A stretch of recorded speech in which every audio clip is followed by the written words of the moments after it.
आमची सहल. आता का लिहावं, कारण आमची तर सहलच गेली नव्हती. पण मंग्या एका मिनिटातच उठला. त्याने आपली वही सरांना दाखवली.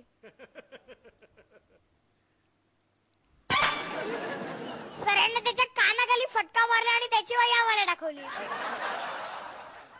त्याने एकाच ओळीत निबंध लिहिला होता, काय तर सहल निघाली आणि गाडीच पंक्चर झाली.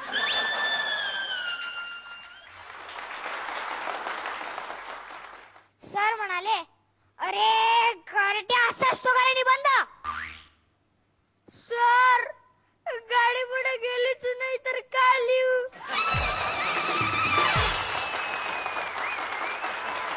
खाली बस, नाही तर दुसराही कान पंक्चर करेल.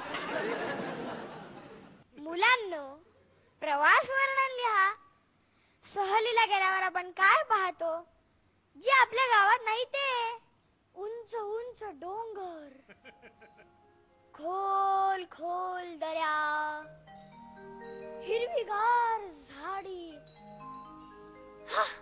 हे बघ सुरू झाला, आणि हे बघ सुरू झाला बुरबुर पडणारा पाऊस सुरू झाला. हे बघ बुरबुर पडणारा पाऊस. सर आता सध्या तर उन्हाळा, पाऊस कसा पडणार?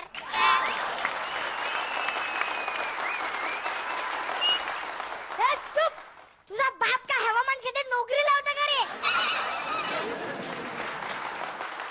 सहलीत पाऊस पडला नाही तर 2 मार्क कमी करीन. तुला 2 मार्क पाहिजेत ना? सहलीत पाऊस पड, सहलीत पड. मुलांनो, आता मी काय सांगतो ते ऐका. सहलीला गेल्यावर आपण डोंगर पाहतो, समुद्र पाहतो. सर, डोंगरावर पण समुद्र असतो का?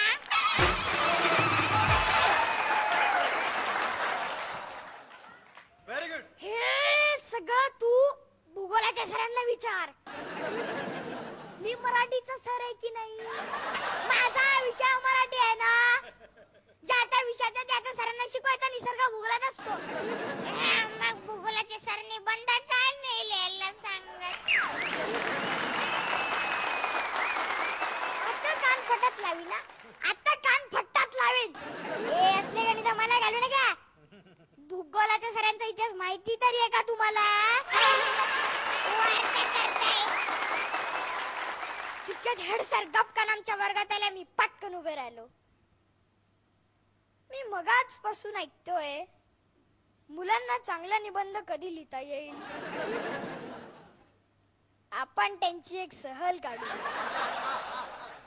पण सहल प्रमुख मी नाही होणार सर, नाही असे आमचे सर म्हणाले.